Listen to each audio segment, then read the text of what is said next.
Pouca gente sabe, mas no final dos anos 70, sob o céu ardente de Tel Aviv, nos laboratórios da Israel Aircraft Industries, a pressão silenciosa se misturava com o mormaço, a poeira e a brisa salgada do Mediterrâneo. Engenheiros israelenses, sob o comando de Avraham Kretschmer, eram observados atentamente por cada linha traçada no papel. Cada curva, cada ângulo era calculado não apenas para voar, mas para sobreviver e garantir a soberania em uma região cercada de ameaças. À medida que o Oriente Médio se armava, era assustador. Os Estados Unidos entregaram ao Irã cerca de 80 F-14 Tomcat, enquanto a França foi ainda mais longe, fornecendo centenas dos elegantes Mirage F-1 ao Iraque. O deserto se tornava um barril de pólvora, e a necessidade de um novo caça, que fosse uma ave predatória, tornava-se cada vez mais urgente. E sob o calor seco do centro da Terra Santa, em meio ao metal incandescente e o cheiro impregnado do querosene nos hangares da IAI Bedek Aviation, que uma criatura começava a ganhar vida. Cada curva, cada painel, cada rebite não obedecia apenas à aerodinâmica, mas às exigências de uma nação cercada, em alerta permanente. O conceito nascia com linhas ousadas, quase felinas. Uma configuração Canard Delta garantia manobrabilidade sem precedentes, enquanto um sistema de controle digital, fly-by-wire quadruplex, prometia domar a instabilidade aerodinâmica. Materiais compósitos reduziam peso e custo.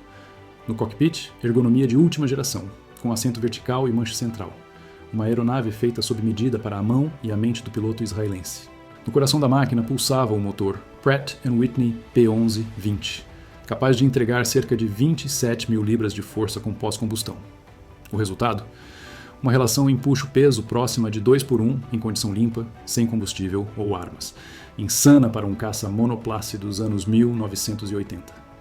Cada aceleração era um grito de potência, cada subida, quase vertical, um desafio às leis da gravidade. A promessa era clara: velocidade, alcance e carga bélica sem sacrificar a agilidade. Não era só engenharia, era uma declaração política de que Israel podia andar com as próprias asas. Não acha? E em 86, batizado de Lavi, o leão rugiu no deserto do Negev. Enfrentava ventos cortantes, calor extremo e areia, um símbolo de uma nação que ousou voar por si mesma. Um caça ágil, inteligente e preciso, feito não apenas para vencer no céu, mas para garantir que a soberania de Israel fosse incontestável, e que o conhecimento, a engenhosidade e a urgência estratégica se unissem em cada missão que pudesse surgir nos céus do Oriente Médio. Mas você sabe, como em toda grande epopeia, o Lavi cortava o véu azul do céu, refletindo o dourado do deserto como um trovão feito de metal. Porém, fora do canopi de policarbonato e acrílico cristalino, uma tempestade geopolítica a armava. Você sabia que, nos anos 80, Israel decidiu traçar seu próprio caminho na história da aviação militar? O projeto chamava-se Iai Lavi, um caça leve e multifuncional de quarta geração, que prometia revolucionar os céus. Com canards e asas em delta, o Lavi era projetado para manobras precisas, equipado com controle digital quadruplex e um cockpit de vidro repleto de 3 telas multifuncionais. Seu radar Elta multimodo não só rastreava, como também atacava múltiplos alvos, enquanto o motor Pratt & Whitney P11-20 prometia impulsionar Israel rumo ao futuro. Mas o Lavi era muito mais que um simples avião. Era uma verdadeira declaração de independência tecnológica. Um símbolo de que Israel poderia projetar, construir e voar sem depender de ninguém. Não é fascinante? Logo, países como Taiwan, Singapura e África do Sul começaram a demonstrar interesse pelo leão. Mas como tudo que brilha, a autonomia tinha seu preço. Os Estados Unidos, detentores de componentes críticos como motores e aviônicos, impuseram barreiras. Apesar de Israel ter uma indústria com vasta experiência em turbinas, o desenvolvimento do motor turbofan para o LAV foi restringido. A pressão política e econômica dos americanos foi intensa.